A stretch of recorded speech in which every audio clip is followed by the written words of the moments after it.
Bismillahirrahmanirrahim. Hal-hal yang membatalkan puasa. Hal-hal yang membatalkan puasa disebut al-mufattirat. Puasa batal. Ya, berikut dengan pahalanya hilang jika tanpa uzur. Ada dalam fikih itu istilah al-muhbitat. Al-muhbitat itu sesuatu atau hal-hal yang menghilangkan pahala puasa. Kalau ini hal-hal yang membatalkan puasanya sekaligus pahalanya jika tanpa uzur. Adapun hal-hal yang menghilangkan pahala puasa, bismillah. Adapun hal-hal yang menghilangkan pahala puasa bisa nanti disimak di channel YouTube Nurul Muhibbin Kraton. Ya, pada hari ini saya akan menjelaskan tentang hal-hal yang membatalkan puasanya. Hal-hal yang membatalkan puasa ada 9. Jadi kita nih puasa harus tahu nih apa yang membuat puasa kita batal. Itu jumlahnya 9. Kalau di kitab ada yang nyebut 6, ada yang nyebut macam-macam. Tapi setelah dikumpulkan ada 9. Yang pertama adalah murtad. Murtad yaitu keluar dari Islam. Murtad baik dengan ucapan, perbuatan atau keyakinan. Ada orang murtad dengan ucapannya, na'udzubillahi min dzalik. Biarpun cuma 5 menit, biarpun hanya sesaat, kalau dia murtad maka puasanya batal. Ada orang lagi puasa zuhur mengucapkan kalimat-kalimat yang menyebabkan dia murtad, maka puasanya batal. Ya. Atau melakukan perbuatan yang menjadikan dia keluar dari Islam, itu juga membatalkan puasa. Atau keyakinan batal.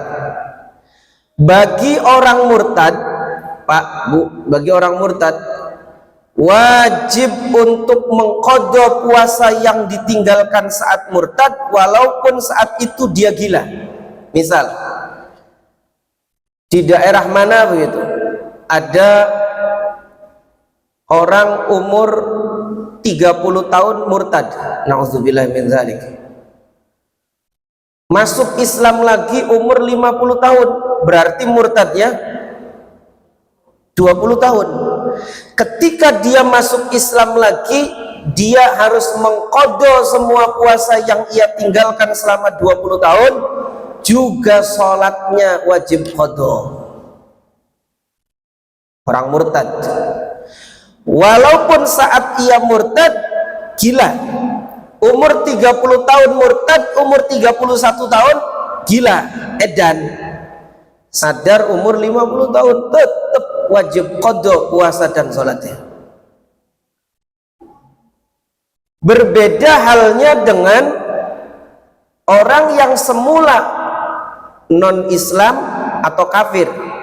Sebetulnya Pak, Bu, istilah kafir itu lebih halus daripada non-Islam. Kalau kafir itu seakar dengan kata kafir. Kafir itu penutup. Jadi kafir itu orang yang tertutup dari mendapat hidayah. Orang yang tertutup dari keimanan.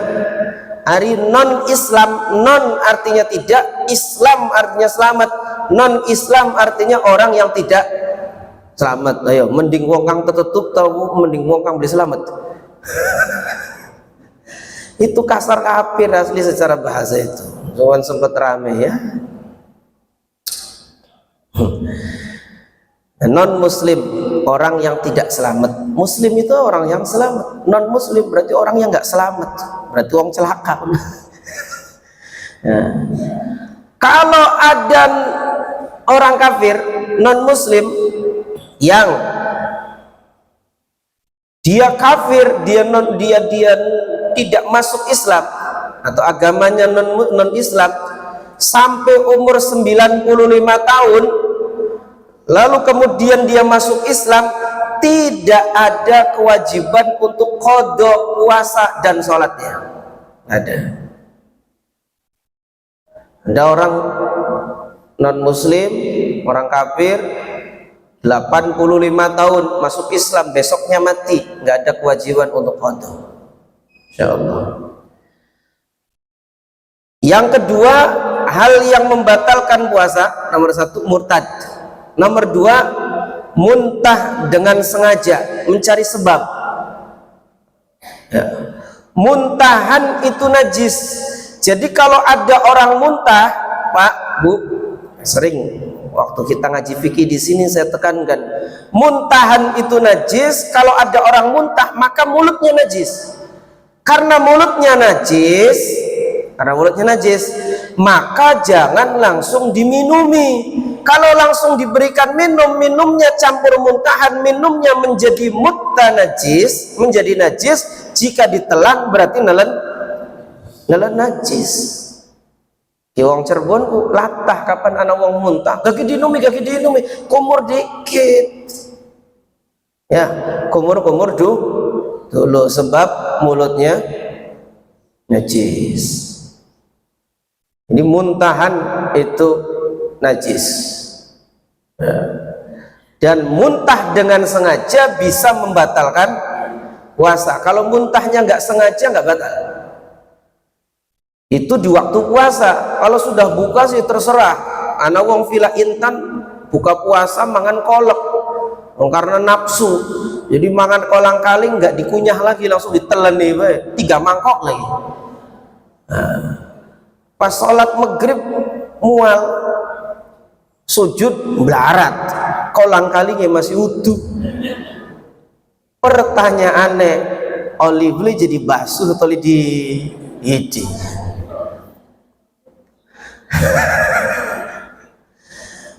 Muntah dengan sengaja membatalkan puasa. Kalau tidak sengaja tidak batal. Maknanya sengaja mencari sebab. Maknanya sengaja mencari sebab. Udah tahu nih kalau bau itu muntah, sengaja dicari. Yang ketiga, hal yang membatalkan puasa adalah mohon maaf, bersenggama walau tidak keluar mani. Ngerti gak ya senggama harus gede kabeh? Lah kamu cilik ya, alhamdulillah. Jelas nang bocah cilik kan kayak tadi. Bersenggama walau tidak keluar mani. Ukuran senggama yang membatalkan puasa adalah, mohon maaf, masuknya hasyafah ke farji. Hasyafah itu bahasa Indonesia kepala kemaluan. Jadi kalau kepala kemaluannya sudah masuk semua, batal puasanya biarpun belum keluar mani. Bapak-bapak nggak usah gumam, oh berarti kalau belum masuk semua belum batal. Ya belum batal, tapi aja dicoba, bokat blong remeh. Bahaya. Nanti kena kafarat puasa 2 bulan berturut-turut. Insya Allah. Awas nih. Makanya dianjurkan, Bu, Pak, nikah itu dianjurkan di bulan Syawal. Kenapa? Ado karo Ramadane ado. Jadi lamun mesin kawis adem. Ini Ustadz Usama yang udah ngerti nikah Syawal ente. Aja park Ramadan nikah, wah lagi panas-panasnya, lagi anget-angetnya, lagi jos-josnya Ramadan. Iki water nabrak oleh ente. Nah, puasa batal, wajib qada, kena kafarat jima. Kafarat jima itu 3 urutannya. Yang paling tinggi adalah memerdekakan budak. Budak itu seharga mobil. Nggak ada sekarang budak. Kalau nggak ada budak, urutan yang kedua puasa 2 bulan berturut-turut. Sudah 58 hari ternyata bolong, ulang sing awal maning ya, ulang dari awal lagi ya, bismillah, ulang dari awal lagi. Sudah 58 hari batal, ulang dari awal lagi.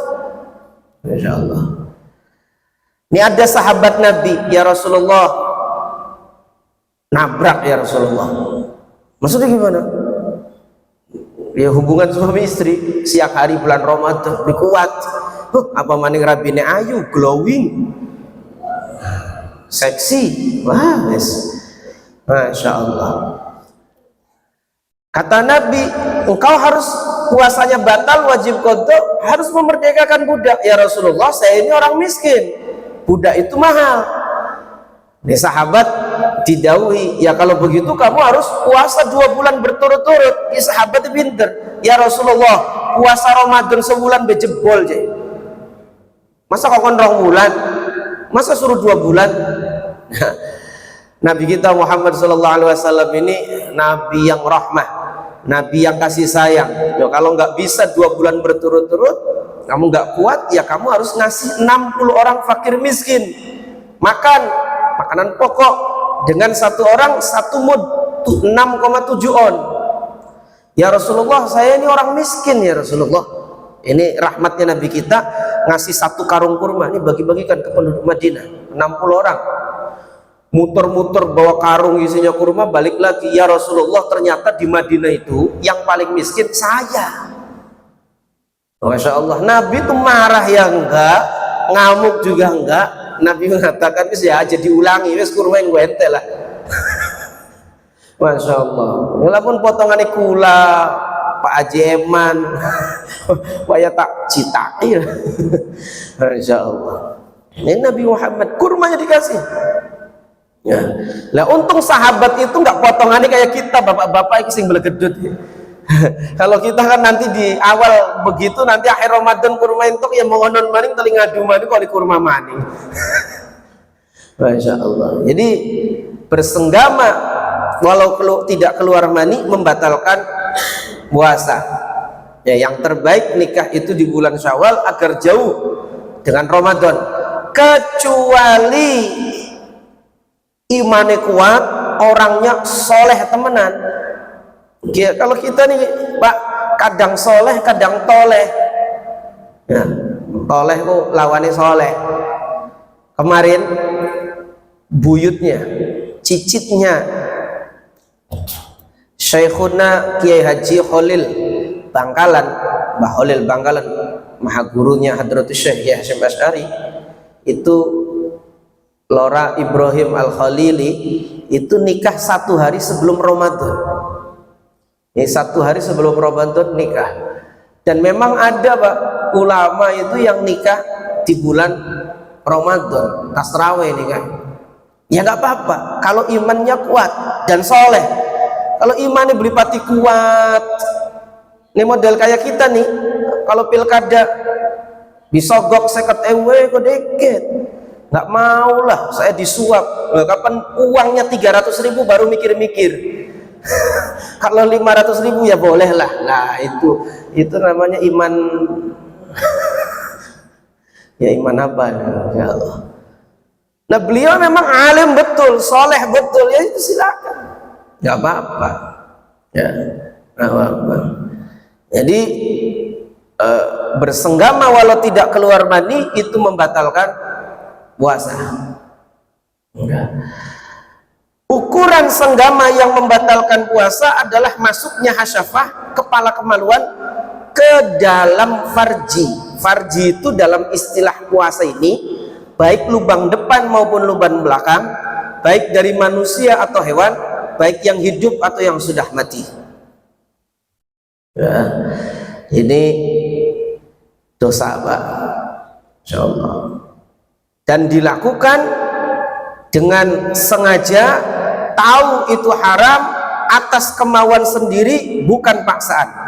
Bersenggama walau tidak keluar mani, asal kepala kemaluan masuk ke farji, puasanya batal. Yang keempat, keluar mani dengan sengaja walau tidak senggama. Nah kalau mimpi itu tidak ada unsur kesengajaan, maka tidak batal. Mimpi basah itu tidak batal, tapi dikatakan al-hulmu minasyaiton, mimpi basah itu dari setan. Je bapak-bapak ngarep-ngarep mimpi basah, berarti njaluk dinggo dolanan ning setan ya.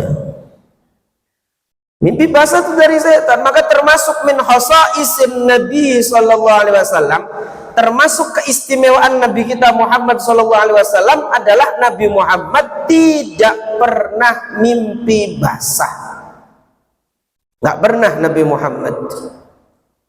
Ya Allah. Kalau kita mimpi basah itu sebagai tanda balik, ya, keluar mani dengan sengaja walau tidak sengaja. Anak batur bengening pondok, memang bocah belaler, alumni kantor, terus ketemu mondok dibabakan. Dia nanya, Kang, hari kula ku je mau isuku mimpi basah ya. Batal beliau je puasa ya, karena mimpi basah tidak batal. Cuman permasalahannya ketika bangun saya terusin, saya tuntasin, dan nuntasinnya itu yang jadi haram itu. Batal ngawur jasa santri. Jadi keluar mani dengan sengaja walau tidak bersenggama. Yang kelima, hal yang membatalkan puasa adalah haid. Nah, ini ibu-ibu puasa 5 menit maning maghrib je kedatangan tamu, sereset berubul sereset berubul bu. Hah? Ya ampun, kira-kira bayang pula asalnya wingi tas flu, jadi ya kira-kira onon lah. Sereset puasa batal, berarti sia-sia dong? Enggak sia-sia, pahalanya tetap dapat. Dan ini kabar gembira bagi wanita haid. Wanita haid asal ada kerinduan untuk puasa dan sholat, dia tidak melakukan sholat, tidak melakukan puasa, dicatat akan mendapat pahala orang yang sholat, orang yang puasa, selagi ada kerinduan untuk melakukan sholat dan melakukan puasa. Ya Allah, aku pengen sholat tapi lagi haid, dapat pahala sholat. Ya Allah, aku pengen puasa tapi lagi haid, dapat pahala puasa. Asal aja makanan, yes, untung lagi haid jadi bisa mangan awan. Untung lagi haid jadi orang sholat enak turu-turuan. Nah, itu biasa tolehah. Nah. Haid batal puasanya dan wajib qada. Ya, wajib qada, insyaallah. Kemudian keenam, hal yang membatalkan puasa adalah nifas. Orang nifas batal puasa. Ada orang habis melahirkan 5 hari keluar darah, 10 hari, 20 hari, selagi masih batas 60 hari. Karena maksimalnya nifas adalah 60 hari. Sudah 20 hari berhenti darahnya. Wah, ini saya sudah suci nih, mandi dia. Mandi jam 12 mandi, sahur, dia sholat subuh, sholat duhur, sholat asar, jam 5 berebel sereset atau drejes batal puasa. Oh, saya udah puasa sampai jam 5 aja, batal. Itu nifas namanya, masih dalam rentang waktu 60 hari, batal. Ya, wajib qada. Yang ketujuh, hal yang membatalkan puasa adalah melahirkan bayi atau calon bayi. Melahirkan bayi atau calon bayi walaupun dengan sesar. Keguguran membatalkan puasa. Keguguran membatalkan puasa. Ada orang lagi puasa keguguran, batal puasanya. Lagi puasa melahirkan, batal puasanya. Ya, batal puasanya. Lalu kemudian yang ke-8, hilang akal. Nah, hilang akal dibagi 3. Hilang akal dibagi 3. Yang pertama, hilang akal sebab gila. Ini batal biarpun cuma sebentar.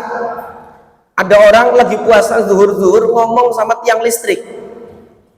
Ya, kalau ngobrol sama tiang listrik edan, batal puasa. Namun ngobrolnya karo tiang jaler tidak batal. Ini ngomong sama tiang listrik batal biarpun cuma sebentar. Dalam fikih puasa, kesurupan disamakan dengan gila. Jadi kalau ada orang kesurupan, maka puasanya batal. Nah, puasanya batal. Gila biarpun sebentar membatalkan puasa. Yang kedua, tidur biarpun seharian penuh tidak membatalkan puasa. Misal ana wong vila Intan, ya vila Intan kene habis sahur dia tidur, bangun-bangun qomat maghrib. Terlalu ya, kita jangan ngomong turu kayak kebo, jare kebo kita turu beli makan aja. Itu puasanya sah. Tidur seharian penuh tidak membatalkan puasa. Sholat siji, ya sholat nanti urusannya. Yang penting puasanya sah. Tapi ya bocah ku nemen kudu di gawan yang pasar ayam tuker tambah ayam. Tidur seharian penuh tidak membatalkan puasa. Insya Allah. Sebab anak wong ning bulan puasa ku turu bae. Ya Allah. Habib Umar bin Hafid, guru kami, beliau mengatakan nggak kenyang dah, beli warung dah 11 bulan turu bae sampai ning bulan Ramadan turu bae. Apa beli warung dah 11 bulan HP-HPan baik sampai di bulan Ramadan HP baik. Apa belum kenyang 11 bulan game aja sampai di bulan Ramadan game baik. Durung wareg dah. Ya Allah aja ya. Nomor 3, hilang akal sebab pingsan. Nih, hilang akal sebab pingsan itu akan membatalkan puasa kalau seharian penuh tidak sempat sadar di waktu puasa. Misalnya ada orang 3:30 habis sahur atau jam 4 sebelum subuh habis sahur dapat telepon, kaget dia pingsan. Bangun-bangun azan isya, maka puasanya batal karena tidak sempat sadar di waktu puasa. Waktu puasa itu mulai dari subuh sampai maghrib. Kalau ada orang jam 4 pingsan sebelum subuh, lalu kemudian dia terbangun jam 5:30 sore, dia nanya, jam piraki? 5:30 isuk sore. Hah? Sore? Pingsan mana? Bangun-bangun jam 10 malam, puasanya sah. Kenapa? Sempat sadar di waktu puasa. Jadi pingsan itu akan menjadi batal jika seharian penuh ketika tidak sempat sadar di waktu puasa. Misalnya, maukah sedurunge subuh pingsan, bangun-bangun sudah masuk waktu maghrib.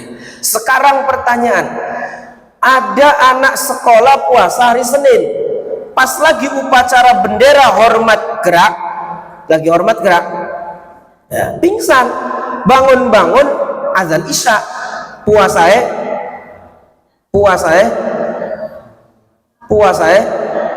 sah. Kenapa sah? Ya sempat sadar aja di waktu subuh sampai upacara, ya sempat sadar. Itu hilang akal. 9 dan repot. Memasukkan sesuatu, Bu, sesuatunya harus terlihat. Kalau tidak terlihat tidak batal. Yang terlihat itu contohnya rokok. Jadi merokok itu batal puasanya. Ya ini wong lagi puasa yang merokok enak, bus, Masya Allah. Merokok membatalkan puasa. Kenapa? Zatnya terlihat. Memasukkan sesuatunya harus terlihat. Kalau tidak terlihat tidak batal. Termasuk yang tidak terlihat adalah inhaler. Inhaler itu tidak terlihat zatnya, maka tidak batal, hanya baunya saja. Ya, tapi nanti hukumnya makruh tanpa hajat. Memasukkan sesuatunya harus terlihat dengan sengaja. Kalau nggak sengaja nggak batal. Misalnya Pak Zainuddin lagi angop, anak laler mancing, sup, laler hijau bisa Pak Zainuddin. Ini Pak Zainuddin. Ya. Terus wah ini rezeki anak soleh. Soalnya ganjel perut bagian laler. Itu tidak batal, tidak sengaja. Ya, tidak sengaja atau lupa. Lagi puasa zuhur makan, wah makan. Pas udah kenyang, sendawa. Lah, iya kita puasa, maknanya batal? Enggak batal. Itu enggak batal. Tapi kulaku je ngarep-ngarep kelalen hari lagi puasa, orang kelalen. Iya kan, di potongan-potongan hari lagi puasa pengennya kelalen, mangan, minum tapi beli kelalen. Masya Allah. Anak ngomong-ngomongan. Nah, pertanyaannya makanya, kulaku jendeleng batur lagi bulan puasa mangan, wah kita yakin kelalen kan enggak? Engko bae tak eling nange bokat wis mangan arep nginum nggak lagi seret ke ayo kira aku lagi puasa. Priben ku hukume itu priben hukume. Makan minum karena lupa saat puasa itu rizki dari Allah ya, diberi makan diberi minum oleh Allah. Nomor 9 terakhir, memasukkan sesuatunya harus terlihat dengan sengaja ke 5 lubang. Hanya 5 nih. Menurut Imam Ghazali 4. Menurut jumhur ulama 5. Apa 5 lubang itu? Yang pertama, lubang telinga. Memasukkan sesuatu ke telinga membatalkan puasa kecuali menurut Imam Ghazali.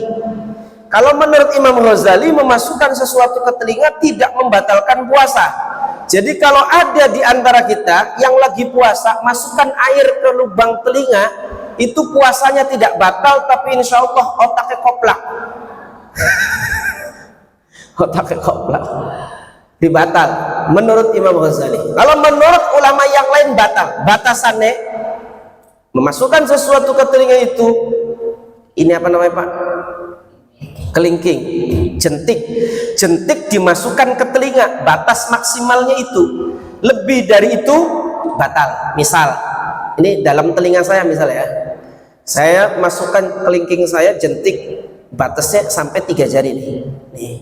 Lalu kemudian saya ambil katembat sogok sampai lebih dari daerah yang terjangkau dengan kelingking, batal puasa.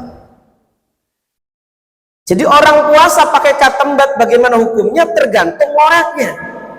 Ya, ngoreknya sampai mana? Kalau ngoreknya sampai batas yang masih tersentuh oleh kelingking maka tidak batal. Itu telinga. 2, hidung. Memasukkan sesuatu ke hidung akan membatalkan puasa jika sampai batas yang jika kena air segera panas. Oke Pak, daerah dekat mata ada tulang keras ini nih. Ya, jadi kalau masih di tulang lunak ini itu belum sampai segera panas, belum. Jadi tidak batal. Jadi kalau kita ditanya wong puasa ngupil apa hukumnya, priben hukumnya, ya kita jawab tergantung ngupile. Kalau memasukkan sesuatu ke hidungnya itu masih batas sampai daerah yang jika tersentuh air tidak segerak, tidak panas, maka tidak batal. Kalau sampai batas yang segerak, panas, maka batal. Nah kalau ngupile metode kupinge ngakali upil wangel menamai nesep-nesep. Nah, ya kalau sampai batas yang kena air segera ya bisa batal. Itu hidung. Mata tidak termasuk. Saya tegaskan, mata tidak termasuk. Maka orang puasa pakai obat tetes mata hukumnya adalah tidak batal. Tapi kalau tembus ke mulut lalu kemudian segera harus dikeluarkan. Kalau sudah dikeluarkan masih kayak pahit-pahit itu, maka masyarakat sudah susah, boleh dari ditelan. Ya. Yang ketiga, lubang mulut. Memasukkan sesuatu ke mulut ada 4 hukumnya. 1, haram jika sampai tertelan melewati huruf kho. Kalau kita huruf kho itu batasnya. Ya, memasukkan sesuatu ke mulut ditelan melewati huruf kho, maka haram hukumnya dan batal puasanya. Yang kedua adalah hukum makruh, memasukkan sesuatu ke mulut tanpa ada hajat. Kurang kerjaan, ambil sedotan, dikunyah-kunyah sedotan. Selagi tidak tertelan, tidak ditelan, tidak melewati huruf kho, tidak batal puasanya. Tapi makruh. Atau ada kain digigit-gigit kainnya. Ya, atau bocah cilik kelereng habis dicuci masukin ke mulut. Balik kaget, anak petir, ketelen. Wah, ini bahaya. Ya, itu hukumnya makruh. Memasukkan sesuatu ke mulut tanpa ada hajat hukumnya makruh. Dan ini fikihnya, jika tertelan dengan sengaja, jika tertelan walau tidak sengaja, batal puasanya. Misal ada orang masukkan uang ke mulut atau memasukkan sesuatu ke mulut tanpa ada hajat, lalu kemudian dikageti, dor, kaget, ketelen, batal puasanya. Biarpun tidak sengaja, batal. Kenapa? Memasukkan sesuatu ke mulutnya karena tidak ada hajat, makruh. Yang ketiga ada hukum mubah, nih ibu-ibu. Memasukkan sesuatu ke mulut hukumnya mubah ketika ada hajat. Boleh ketika ada hajat. Misalnya pengantin baru, hari pertama masaknya kasinan, hari kedua hambar, hari ketiga boleh nggak dicicipi? Boleh, dengan syarat syaratnya makanan yang sudah masuk tercampur dengan ludah dikeluarkan, dilepehkan, dan ludah yang bercampur dengan masakan dikeluarkan. Yang kedua syaratnya nyicipi itu seujung sendok, bukan semangkok. Kapan semangkok ya rane dudu nyicipi, kun jarane buka puasa. Ya. Jadi nyicipi masakan hukumnya boleh, tapi dikeluarkan lagi, dilepehkan. Yang keempat ada hukum sunnah. Sunnah, kapan itu memasukkan sesuatu ke mulut bagi orang puasa dihukumi sunnah? Ketika ada perintah dari syariat seperti wudhu. Saat wudhu sunnah berkumur, maka saat puasa pun tetap sunnah berkumur. Hanya makruh mubalaghah. Mubalaghah itu apa bahasa neng anu isin menemani, bersungguh-sungguh, terlalu keras. Jadi kalau di luar puasa Pak, kita kumur itu sunnahnya sampai pangkal tenggorokan kumur itu. Itu. Tapi kalau lagi puasa makruh itu. Berkumur sampai pangkal tenggorokan. Sunnah berkumur, tapi berkumurnya biasa saja. Masukkan ke mulut, mau keluarkan. Ini fikihnya, kalau sudah dikeluarkan air kumuran itu, udah keluarin semua, lidahnya terasa dingin, boleh ditelan ludahnya. Ya, boleh ditelan ludahnya. Asal tadinya sudah dikeluarin. Dan gak usah mang-mang. Ini ada orang mang-mang. Kemarin kita ngaji di kantor pajak. Kemarin pada zuhur itu kajian. Ada salah satu jamaah yang nanya, saya ini ragu-ragu terus. Jangan ragu-ragu, saya bilang. Ini kalau ngaji ke Buya Yahya udah marahin. Ada orang tuh yang ragu-ragu lagi puasa tuh hidup bae. Telat-telat cuh sampai bature puyang dalam itu bae. Masyaallah, sampai itu muntuk ngono iki. Itu kalau sudah dikeluarkan semua Pak, habis berkumur boleh ditelan ludahnya. Menelan ludah itu hukumnya boleh dengan 3 syarat. Yang pertama, yang ditelan ludahnya sendiri. Kalau ludahnya orang batal. Yang kedua, masih di mulut. Masih di mulut. Jadi kalau orang puasa mengumpulkan ludah di mulut, kemudian ketika dapat banyak dia telan, itu tidak batal puasa hari kolu. Ya, itu tidak batal, masih di mulut. Tapi kalau sudah berpindah ke gelas, wah ya batal kalau sudah. Yang ketiga belum bercampur dengan sesuatu. Kalau belum bercampur dengan sesuatu, maka masih ludah murni, maka boleh ditelan. Jadi syarat ketiga, ludah sendiri masih di mulut, belum bercampur dengan sesuatu, boleh menelan ludah. Ya. Gosok gigi bagaimana? Gosok gigi itu hukumnya adalah mubah kalau ada hajat untuk membersihkan gigi, ada kotoran. Tapi yang terbaik sebelum subuh, yang terbaik. Nggak bisa setelah subuh pun tidak apa-apa, asal ludah yang bercampur dengan pasta gigi harus dikeluarkan. Ya, baik. Kemudian yang keempat, lubang kubul. Lubang kubul itu batasannya, lubang kubul itu jalan depan. Batasannya adalah daerah yang terlihat saat jongkok. Khusus ibu-ibu, daerah yang terlihat saat jongkok itu batasannya, Bu. Lebih dari itu batal. Ya, wes bapak-bapak jadi bayang nang balik puasa. Ya. 5 lubang dubur. Lubang dubur sama, daerah yang terlihat saat jongkok itu batasannya. Lebih dari itu batal puasanya. Jadi kalau bapak-bapak, ibu-ibu, mohon maaf, buang air besar, cebok, cukup pakai batin jari telapak tangan. Kalau ditekuk sedikit lalu kemudian masuk, batal puasanya. Paham? Ya, itulah yang membatalkan puasa. Memasukkan yang terakhir, memasukkan sesuatu dengan sengaja ke 5 lubang, yakni lubang telinga, lubang hidung, lubang mulut, jalan depan dan jalan belakang.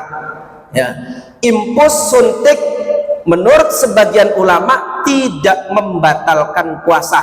Ada ulama yang mengatakan kalau suntiknya itu, impusnya sebagai pengganti makanan maka batal, kalau bukan maka tidak batal. Ada ulama yang mengatakan disuntiknya ke otot besar apa otot kecil, kalau otot besar batal, kalau otot kecil tidak batal. Tapi yang dipegangi oleh guru-guru kami adalah memasukkan sesuatu ke selain lubang yang terbuka tidak membatalkan puasa, termasuk impus, donor darah, suntik tidak batal. Wallahu a'lam bishawab. Silakan Pak Bu, barangkali ada 1-2 pertanyaan terkait dengan hal-hal yang membatalkan puasa. Ada? Nangis nggak batal puasanya, kecuali ketika air mata keluar lewat ke mulut diseruput, nah itu batal. Hujan-hujanan nggak batal, kecuali sambil minum air hujan.